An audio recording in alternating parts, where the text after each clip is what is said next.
30,718 Fife OAP homeowners could be forced to sell their homes as energy bills rise. QVT.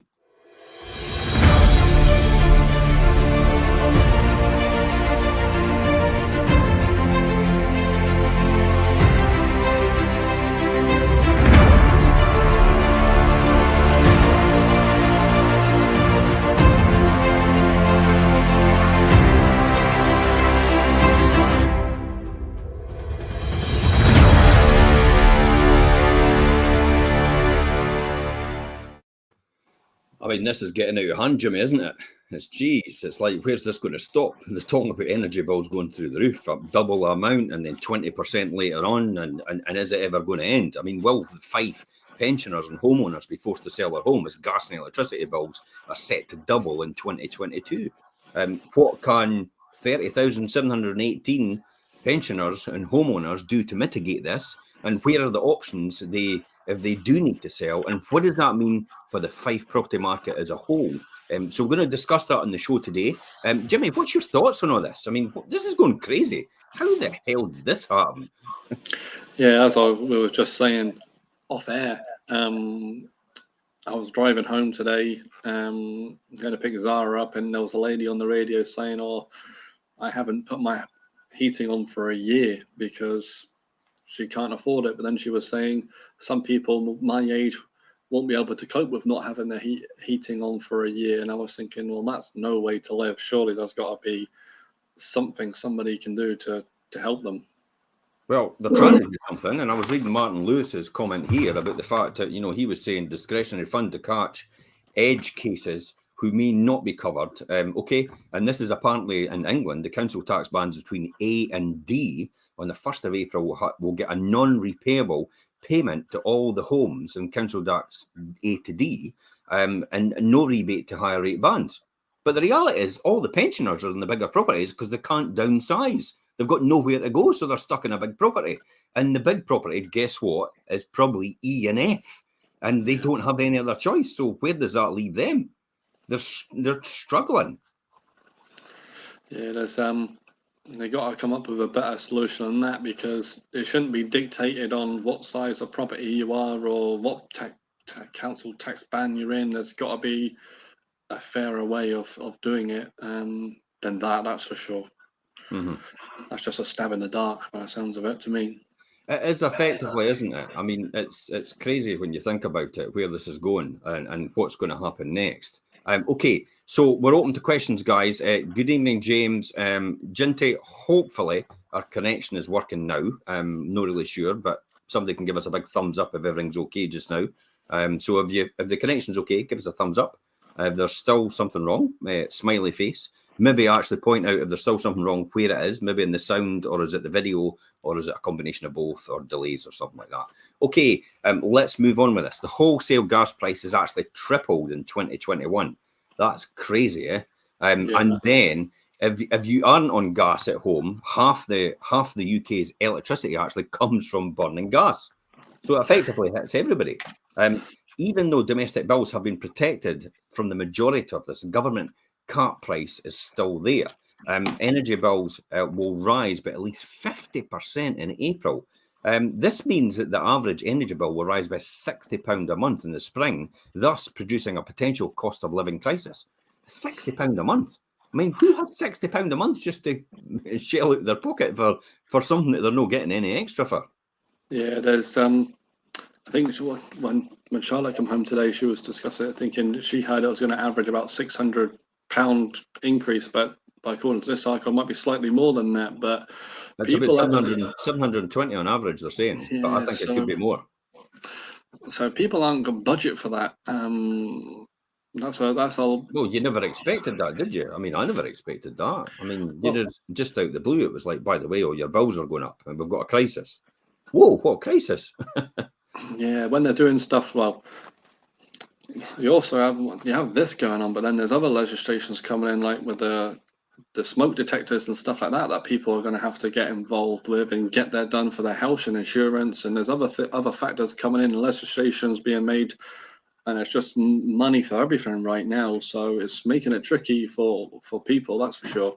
How do you think this will affect the housing market then? Do you think everybody will just get a wee bit of the jitters, and they'll maybe just think, whoa, wait a minute, we've got the electricity, we've got the smoke alarms wanting to go in, we've got the heating bills going up, we've got interest rates going up, we've got inflation going up, we've got prices in the supermarket going up. So should we be concerned? And will this be a temporary sort of halt? What's your thoughts? There will definitely be people that are more cautious than others, but then there's people that are just doers and just gun ho that will carry on. There'll be people that want to wait a month or two, judge their bills if it's still affordable to stay where they are. But there'll be people that just outgrow properties and they got no choice; they're going to have to move. But the people that are the older generation that are in the bigger properties and got their bills rising, I think they'll quite quickly have to make a decision, otherwise they could find themselves in trouble. Yeah, absolutely, because they've only got a limited amount of income coming in. I'm just going to say a couple of hellos. Hi, Susie, how are you? Hi, James, how are you? Evening. Evening, Charlotte, how are you? And James has actually commented here, the middle class are getting squeezed to have some parity with the lower paid. It's the wrong way to force equality. Okay, good comment. Everything is up: gas, electricity, car fuel, council tax, food, national insurance.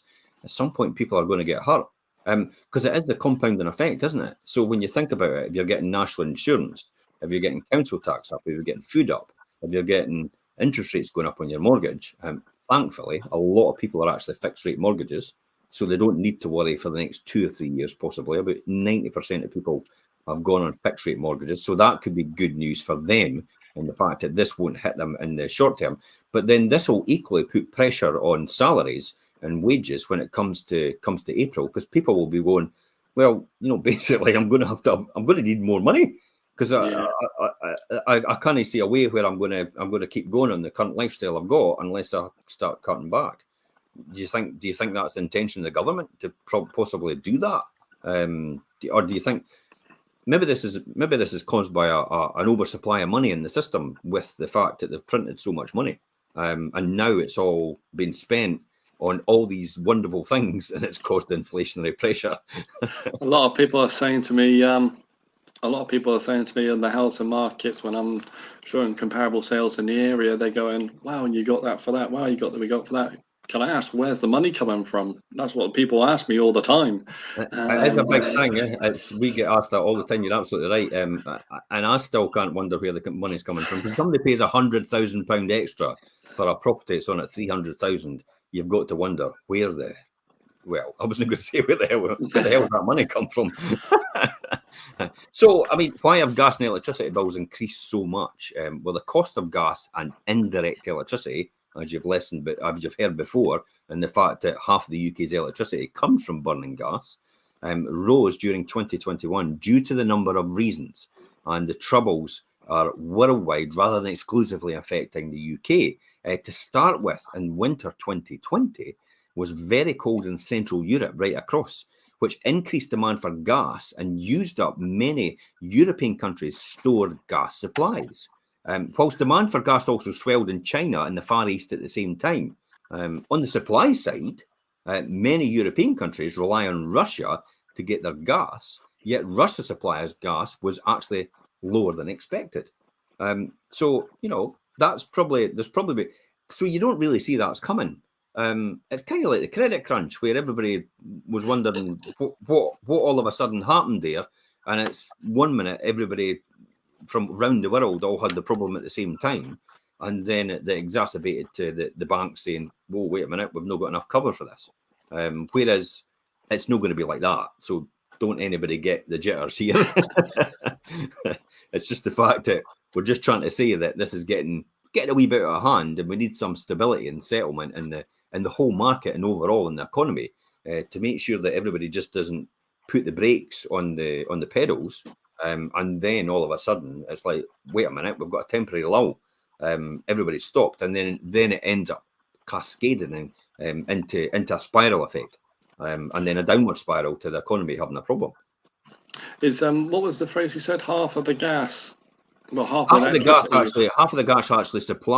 the electricity supplied in the UK actually comes from burning gas. So they have to burn the gas to run the turbines to create the electricity.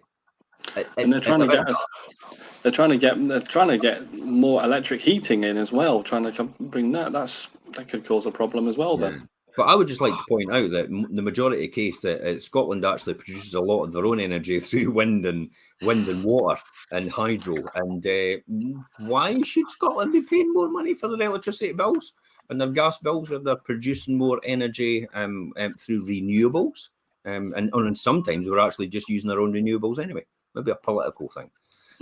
Maybe somebody would like to answer me that question. Maybe somebody would like to comment on that and the fact that Scotland produces most of their utilities through hydro and renewables, yet we seem to be chucked in the same barrel as everybody else to the fact that we've still got to pay all these higher prices.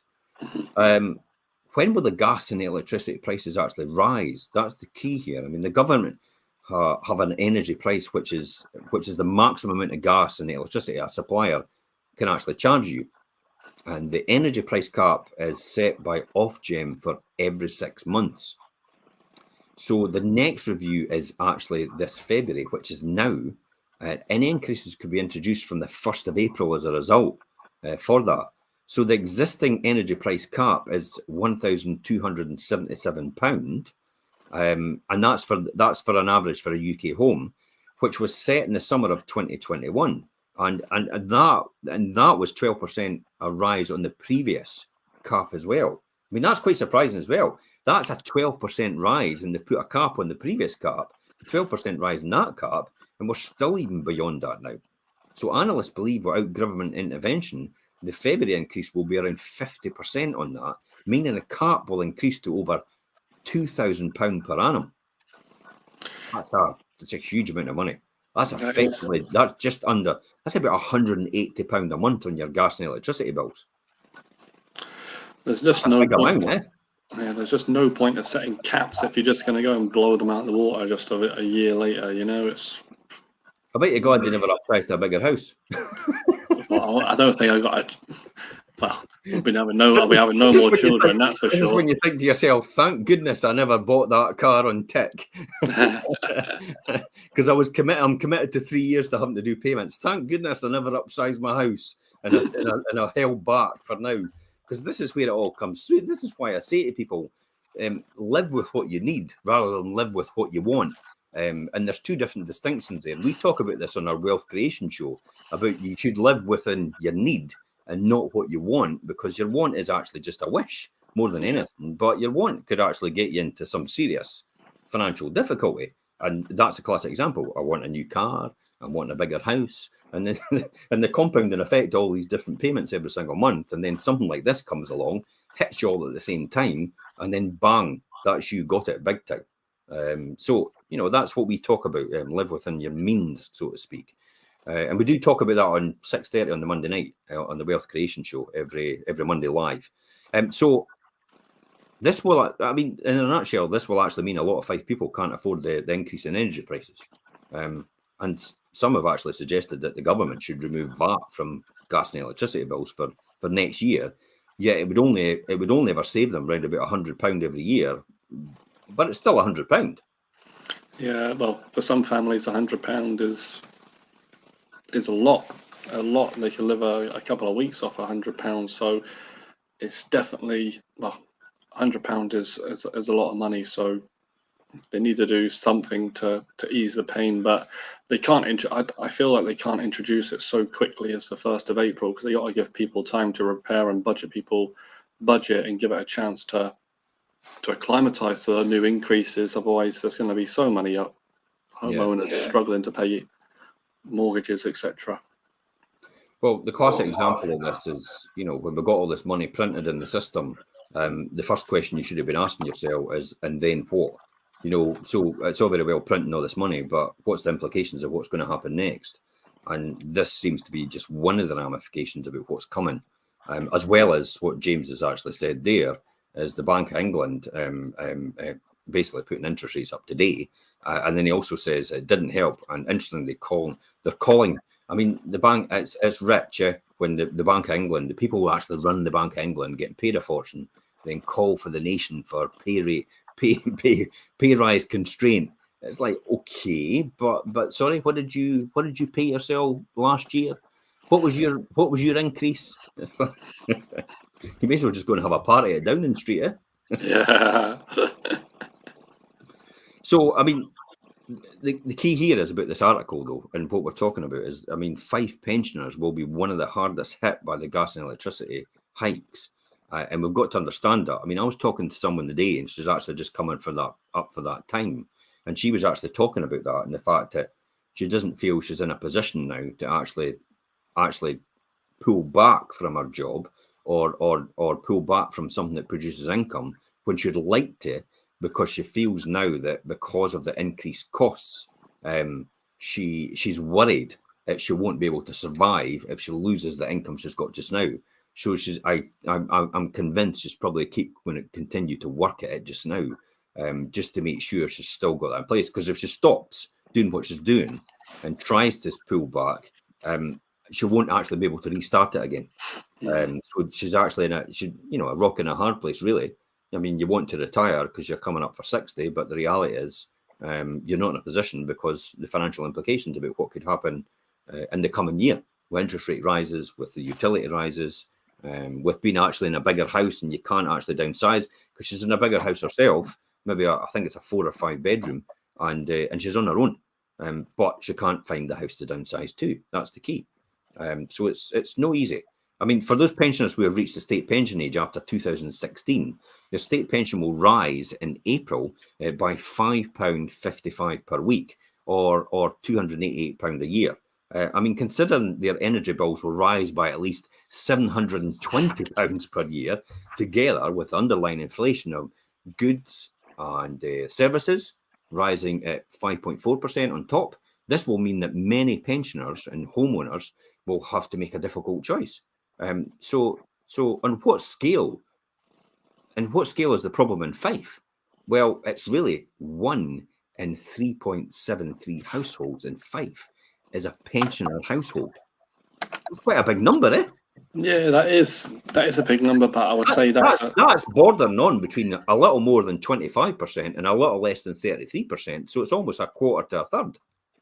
But I would say Fife's a beautiful place for people to retire, so I'm not surprised about that when it has such a array of things to do and it's such great commuting to different places. So I'm surprised it's quite that high, but yeah, it's a lot. It's going to be a trouble for a lot of the people. Okay, guys, keep your comments coming. We're going to take another couple of comments. James has actually said, yep, we've got that one before. Bank of England interest rate rises constraint because Scotland has to pay transmission to the south, specifically London. That's the reason why we are not able to get the benefit from producing our own energy by hydro and by wind. Interestingly enough, actually, Phil comments, here's the one. There's a help available to reduce the impact. He's a partner with Utility Warehouse, FTSE 250 company, and they've been in business for 25 years providing gas and electricity and broadband, landline and stuff like that. That's actually quite good because Utility Warehouse is actually, what they do is they actually do quite a lot of work in the background for you. So they actually go out their way, and if you sometimes forget to fix your prices at the start of the year, or it's not your biggest concern, because to be honest, it was only a couple of £100 every year up until now, where it's a serious problem, then they actually go and do that all for you and actually save you the money at the same time. So that's actually quite good that way. So there is partners out there that will do that. And also, Charlotte actually says there, Ofgem has stated that the cap won't apply to you if you're on a fixed term energy tariff or a green tariff. So in other words, if you're fixed term now, you could be fixed term as in, I don't know, you've maybe fixed a new contract recently, which is actually a lot higher, so you might actually be worse off. I'm not really sure about that. It'd be interesting to see what happens in the ramifications for the future. If anybody else wants to comment, please feel free. Would appreciate your comments. How do you think this is going to affect you, frontline, boots on the ground? How do you think this is going to affect you as a homeowner and also as a gas and electricity user? What's it like for people on prepayment meters? Because I've been told that prepayment meters are going to go up even more in terms of the cost. What happens with prepayment? They're disproportionately at a disadvantage, and the reason for that is because they put higher charges on prepayment meters. and it's purely because they assess, and somebody could correct me if you're right, if I'm wrong, that potentially the prepayment meters are a bit more problematic and they cost a bit more to administer. Okay. So that's they put higher charges on it as a result, and it's almost like, because you know yourself, most people that are in the poverty bracket tend to use prepayment meters, and unfortunately, guess what? That keeps them in the poverty bracket because they're paying a lot more than everybody else. It makes no sense at all, but that's how they want it to work. So, interestingly enough, there's 160,952 households in Fife, and 43,099 of them, the head of the household is 65 years or older, and of those, 30,718 own their own home.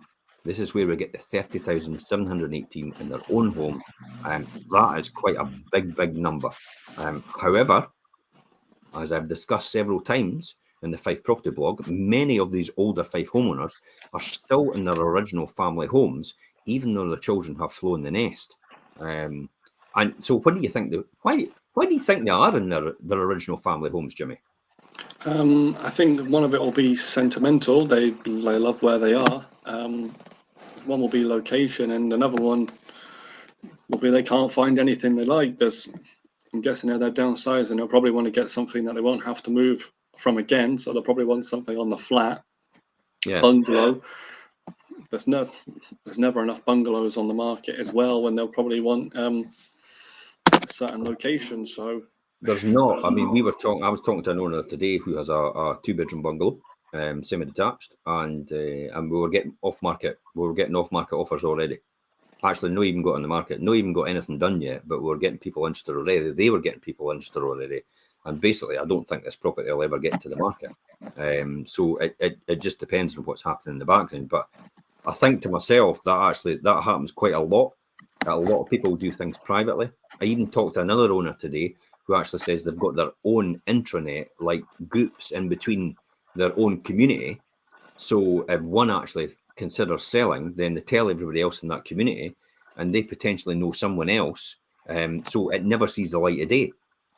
So these are all ways properties actually get sold in between people and do private sales, and you never get a chance to see them.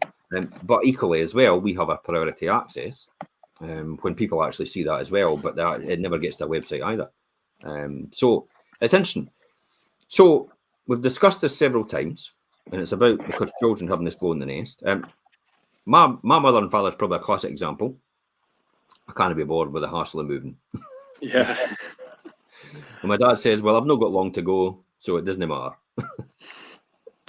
That will be a very big reason for people not doing it. And I'm like that sometimes with energy bills or changing insurances and stuff like that. I can't be bothered with a hassle. I could get it a few quid cheaper here or there, but I can't be bothered with a hassle. I'll just stay with who I am. Yeah, and that's what they prey on, isn't it? Though they take advantage of that. This is a good one here. So James actually says he's got a prepayment meter in one of his houses, and he's topped up £20 every couple of days. Now, if you're topping up £20 every couple of days, and you've got 30 days in the year, and it's every other day, you're talking about £300 a month. You're talking about 3,600 a year. James, you need to get that changed. Hi, but that's what happens with prepayment meters. That's the problem. Prepayments are disproportionately a lot more as a result of it. So look at this, and Charlotte actually says it here. The standard daily charge on a prepayment meter is 28 pence a day, and it's looking to increase to a minimum of 70 pence a day. That's mental. So that's 70 pence. That is a crazy figure, isn't it? £21 a month, so that's 240. I'll look at it this way: 0.3 times 365 equals another £110 a year. So another £110 a year stuck on your bill just because you've got a prepayment meter, over and above the 110 that you're paying already, which is the 28 pence in the beginning. That's a lot. But this is with people. We're saying that OAPs can't pay their They struggle to pay their gas, electricity bills, so they're going to have to downsize. But people in the small properties, they're going to be paying so much more in bills, they ain't going to be able to afford to upsize. So it's just going to go nowhere. Yeah, but it's like what you say, though. I mean, people have to upsize. It's their circumstances that dictates that they have to move. So while the pensioners actually find that, why they need to move, I can't be bothered anymore. It's like there maybe comes a time where it's disproportionately disadvantaged. So they kind of think, I've just had enough. I need to move because this house costs me so much to maintain. It also costs me so much to heat and light. And then it also costs me so much to actually do the garden and everything else like that and the resources. And then combined with the stairs, and it's like I've got to climb the stairs all the time, and I'm not exactly the athletic champion I used to be. These are all the things that combine in order to convince people that, I think now's the time to downsize. But the problem is every single time is, where do they go? Are they going to be in a position? And this is what we're going to talk about with the downsizing option in a minute, and I'll come to that. This is actually quite a good one. So Susan actually said, we've been in our house for 37 years. I'm going to put the heating off early and give my husband this coat to put on.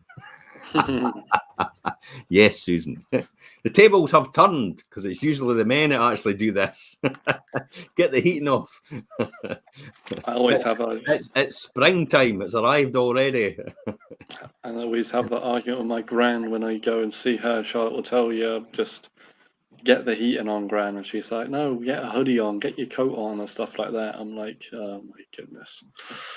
This is actually a good one as well. So James actually says stand chance to rip off anyway because these are static costs. It's the usage that's more. This is more variable. And Susan actually says, I feel you're talking about us. And then James actually says cuddling is free. So let's talk about what it costs then. They are living. So here it goes. They're flowing the nest. The children are flowing the nest and all this. And so your pensioners are now living in a large 3 to 4 bedroom property. Lots of room, requires heating all the time, and even though they're not being used, these rooms, because it does, because yourself, if you stop heating the room, the damp starts to set in, the condensation starts to set in. You walk in, and I tell you what, it's completely musty. So it needs to be heated and ventilated all the time, regardless. To give you an idea of the difference in costs, here we go.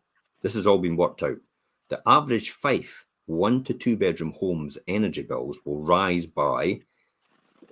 actually from £795 per year to £1,435 a year.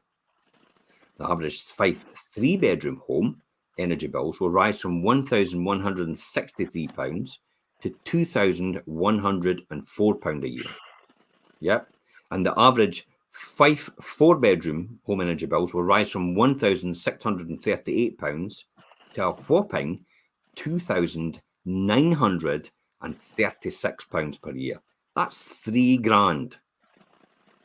What do you have to do when you think about to earn £3,000 in your hand? Think about that for a minute. You've got to earn almost £5,000 at gross level to actually get taxed and national insurance off to come out with £3,000. £5,000 is a fifth of the average salary in Fife. The average salary in Fife is £25,000. So a fifth of your salary is effectively earned to heat and light your house if you've got a 4 bedroom house. It's unbelievable. That's a lot of hours. I mean, that's a fifth of your time. Think about a fifth of your time working. So a fifth of your time working, you've got to work a fifth of your time for the whole year to actually earn money to do that.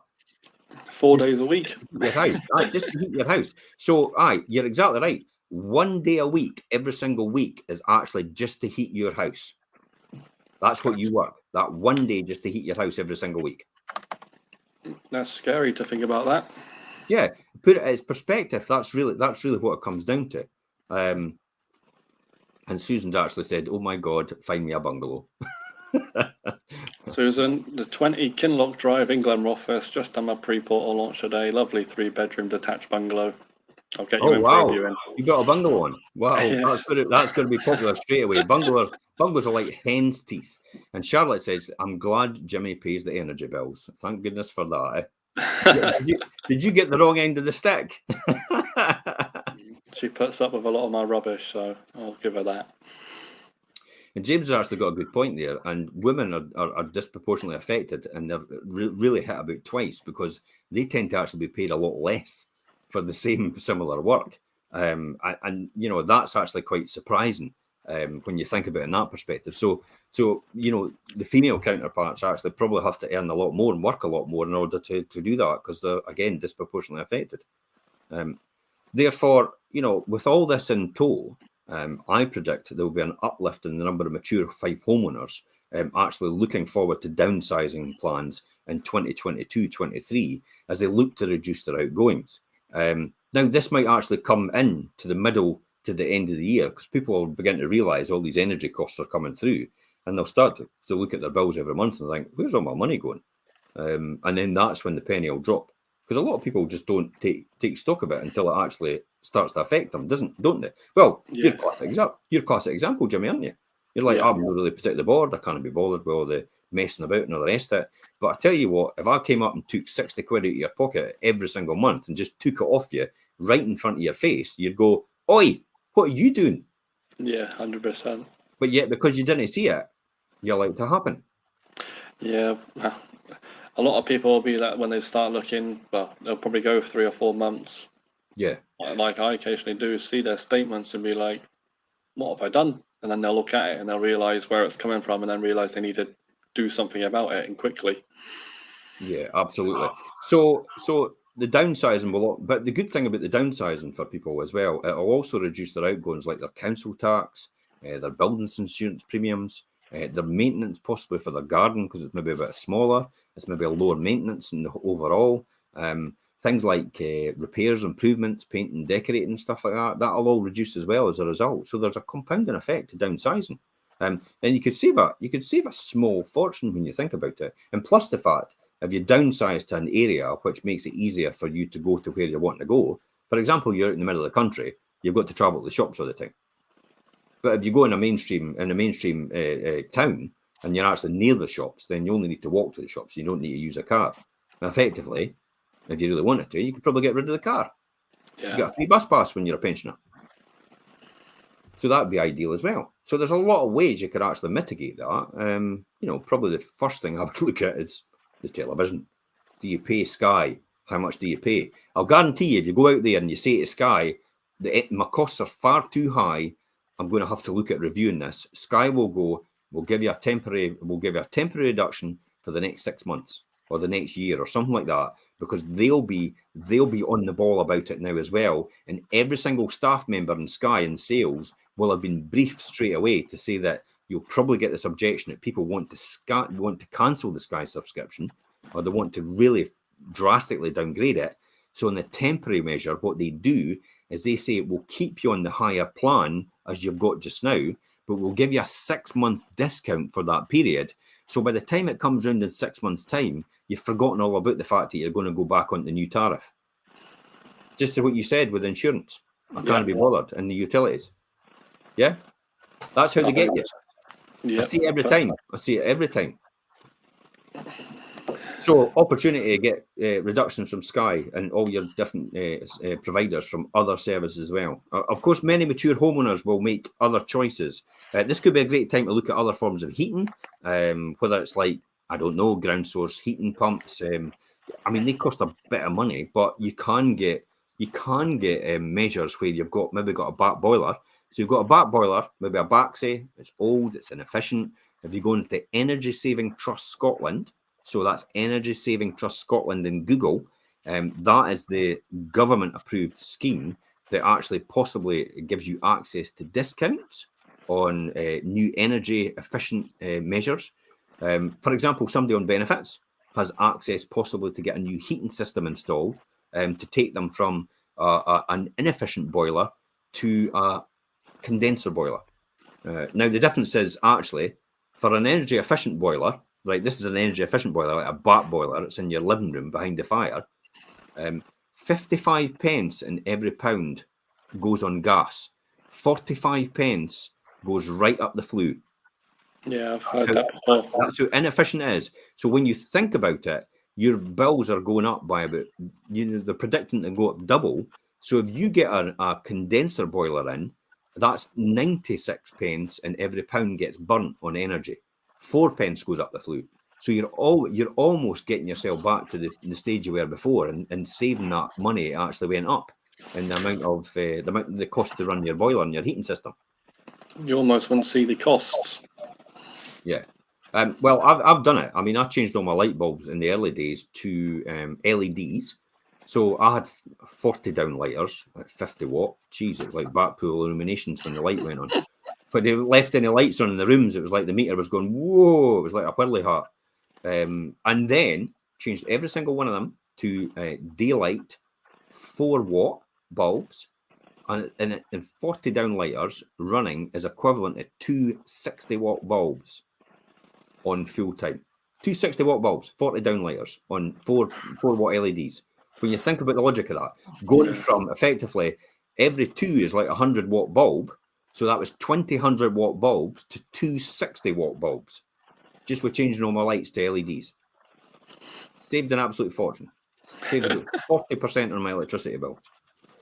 So it's worth looking into that, and Energy Saving Trust Scotland will actually give you advice to do that if anybody's out there looking for measures to actually cut down on their bills. It's a good investment. Plus, the energy saving bulbs can, they'll last for years and years and years, and they're really good quality lighting. They're not like your old lights where you used to switch them on, you used to have to wait half an hour for it to heat up. So, the incandescent ones where it's like, I can't see what I'm doing. We'll just wait here now until we get enough light in the room to move. That sort of bulb. So of course, as I said, many Fife mature homeowners make other choices. They reduce the heating, ground heating pumps. Some people might actually, thank God, they've put solar panels in to reduce one's dependence on the national energy grid. You could also ask a local energy assessor to perform an energy audit. Now I know in most of the areas, one locally, Mark Henderson. So Mark Henderson was on Question Time the other week, and he asked about domestic energy assessment because he is a domestic energy assessor. So Mark actually looked into that, and he's a good advisory service as well. And he'll be part of the Energy Saving Trust on their scheme of approved suppliers. So if you need more details on a domestic energy assessor, just ping us a message or make a comment, and we'll put you in touch with Mark, and he can see what he can do for you. So you can ask an energy assessor to perform an energy audit. It doesn't cost you anything for an energy audit on your home by tasking them for an energy performance certificate. If you need to know the name of a decent Fife energy assessor, drop us a line. So what they'll do is when they first come in the door is they do an energy performance certificate. So they identify all the areas where you could really make savings. Then they go over the areas that you can make savings, and potentially how much that could cost, or the grants that you can get towards that from the energy saving trusts. And then you can decide from there whether you want to go ahead and do it.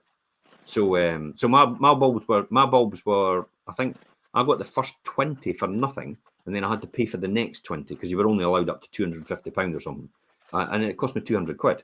But literally, Jimmy, I saved that 200 quid in the next 4 months. Yeah. And I've been saving it ever since, and that's been probably about 10 years now.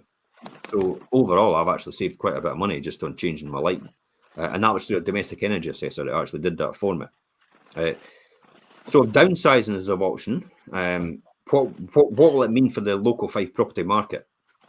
So the key here is, a big issue here will be finding a suitable home for you to move to. This is the difficulty, isn't it? Because there's still a shortage of supply. Yeah, this is the most common factor, especially now, as I've ever come across, the people why they are holding off selling. They want to, they need to, but they're scared to because they can't find something suitable. As you say, some people are selling off markets now because people are just queuing up for certain homes. Like we had one in East Weems recently. We had 26 viewings over 2 days. I couldn't understand. I mean, that's mental. I mean, to be honest, it's like East Weems isn't it the most the place you would think about off the top of your head about, oh, I want to live in East Weymouth. Yeah. But you're absolutely right. I mean, you know, when the amount of people that's actually inquired about that and wanting to view it, it's been absolutely phenomenal. Consider. Yeah, it's really, and if you think 25 of them are looking for a property like that one, and that's only just people that are viewing. That's not the other inquiries that are obviously interested enough to contact us, request a home report, etc. So that just tells you how hard it is to find a suitable home and get one, secure one right now. So the key is actually to find that suitable home, isn't it? And it's very much a chicken or egg scenario here. And now, as waiting for the right property to come on the market before you can put your home in the market will probably mean your ideal property will sell even before the photographs have been taken of your home. That's a classic, eh? It's like, I'll wait, and we get this every single time. I'll wait until I find the right property before I put my house on the market. And then the first question out of that is, oh, right, so you can buy before you can sell. Oh, no, I need to sell first in order to buy. Well, you've got no chance. You've got no chance. I had that conversation yesterday. I said, so when are you, found out, we had a little chat. And I said, well, so when are you looking to move? He goes, I'm ready to pull the trigger. And I said, oh, you want to get going on the market then? And he goes, no, I need to wait to find a property yet. Nothing's come up. And I'm like, well, yeah, nobody will entertain him. Yeah, I had to start again from the process about where he is now and where he wants to be and how likely he is to get there with his house not on the market. And for the property that he was looking at, we have one similar to what he's looking for on the market. I told him, look, this went on the market on Wednesday. It's now Thursday, same time, and I've got 9 viewings lined up. So all these 9 viewers were in a position to proceed. You're not, so you've got no chance. And it's going to be the same again and again. But yeah, many Fife homeowners are worried about putting the house on the market and it sells, and they won't be able to find a suitable home or might be homeless. It's a classic chicken and egg situation. So what do you do first? Well, actually, it doesn't need to be one or the other. There is actually a third way of doing this. It's good old-fashioned chain building. I mean, we've got many Fife mature homeowners that are contacting us now to move home, yet they don't actually want to be homeless.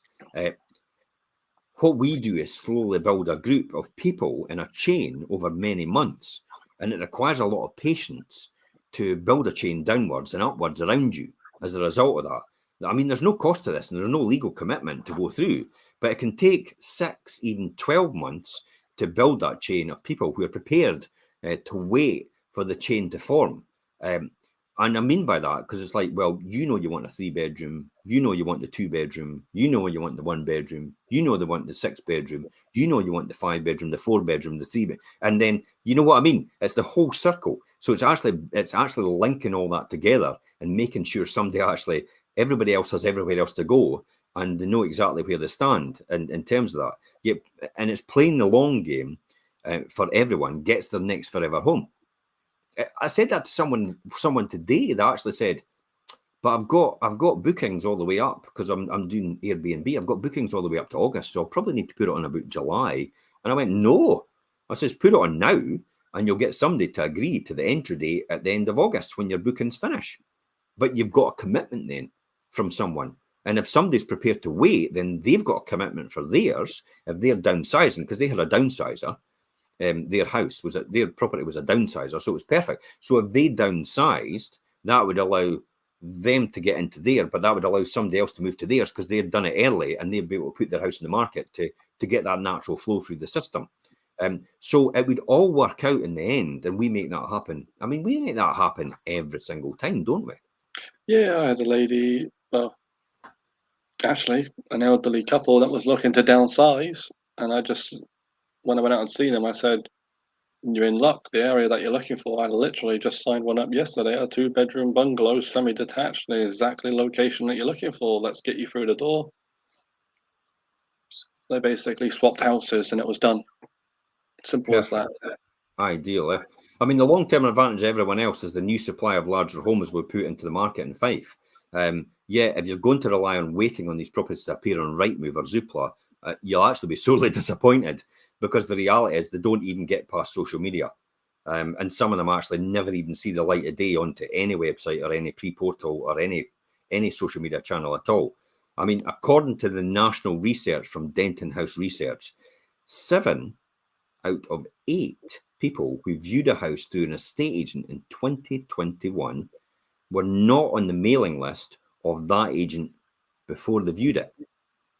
That means all these properties built on a chain builder, as we discussed just previously, will be sold and won't appear on Rightmove or Zoopla, meaning you actually miss out as a result.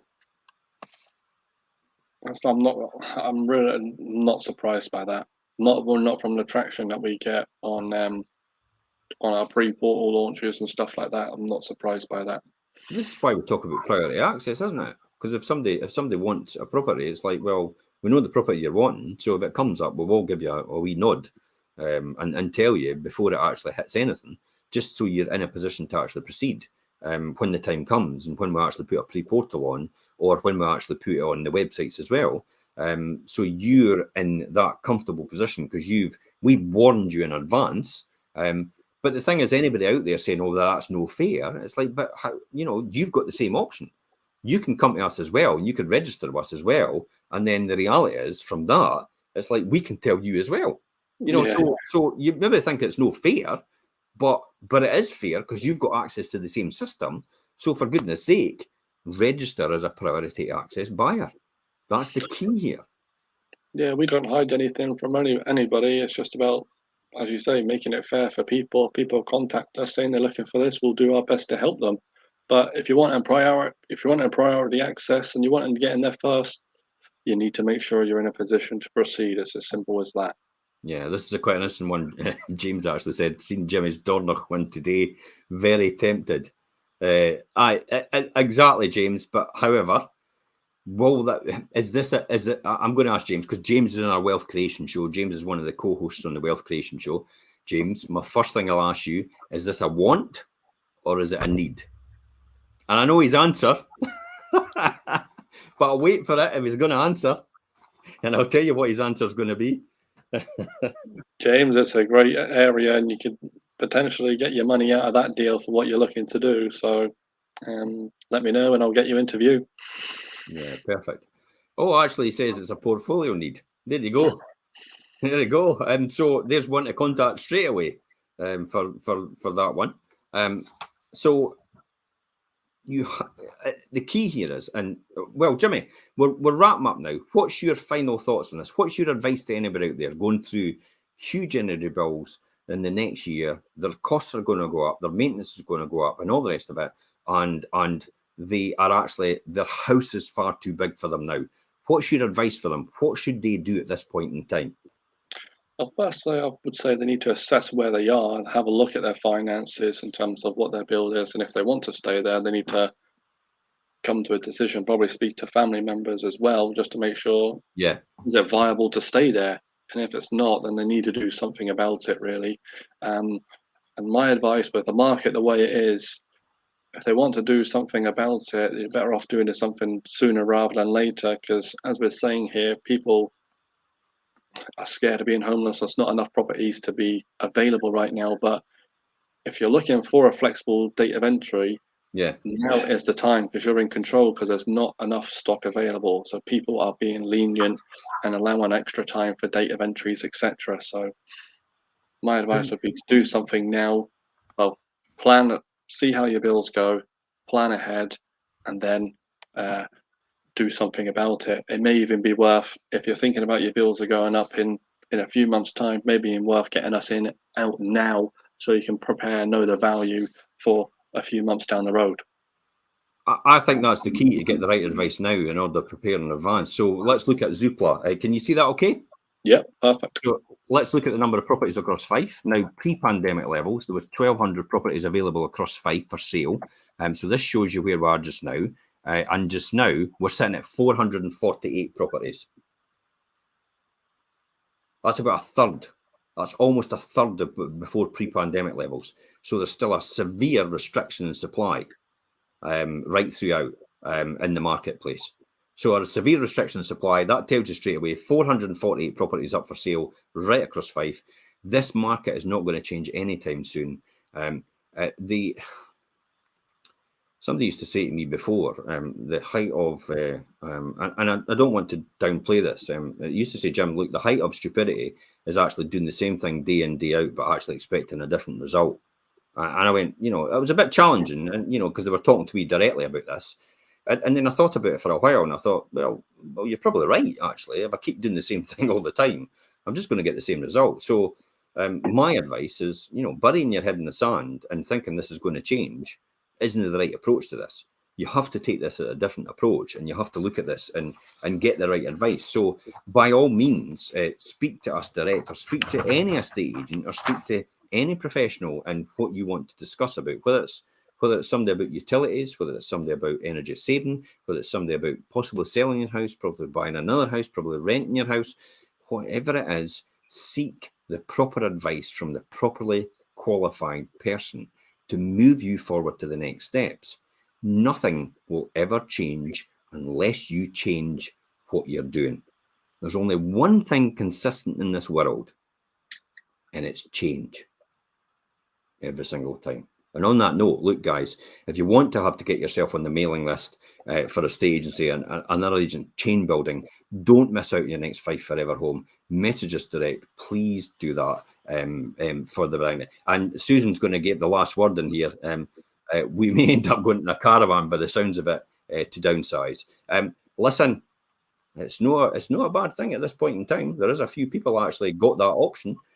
We have a few owners that actually said, no, that's fine. I'll just go in the camper van. I'll go in the caravan for a wee while. I'll possibly even take a holiday for a couple of months overseas, and I'll reassess my situation, and then I'll come back and sort it out for there. Or I'll just maybe rent, and that might actually be the solution for me as well, because I've made enough money from selling my house that when I come back and rent, that'll pay for the rent and also pay for my holiday. And then I'll just go and buy the right house I want in the right area, because I'll now be in the same position that I was saying that everybody else is, and proceeding ready to go. Yeah, I can think of at least 3 people that's done that with us in the last 12 months. Absolutely, and I think there's some merit in that. But I always say to people, and I will end on this, and I've said that probably the 3rd time now. I will end on this. There will never be a point in time where you could be homeless because you've sold your house. That is impossible. And I can guarantee you that will be the case. That will never be the case. It is impossible for you to be homeless going down the route of selling your house, even though you've not got somewhere else to go right now, because the way we negotiate and how we negotiate leaves you in the position of power every single time. The longest date we've got is a 12-month entry date. Concluded missives, £10,000 non-refundable deposit, and 12 months entry date. And it's still paid a lot more than the home report. And you can get that if you hold out for it every single time. Okay, on that note, guys, that's me. Thanks very much for coming on the show, Jimmy. Really appreciate it. And thanks, guys. Thanks for all your comments. If anybody else has got any comments after that, please feel free to keep going with this conversation. I'd love to hear from you. Love more input. And until next time, guys, I'm Jim Parker for Fife Properties TV. Say bye-bye, Jimmy. Cheers, guys.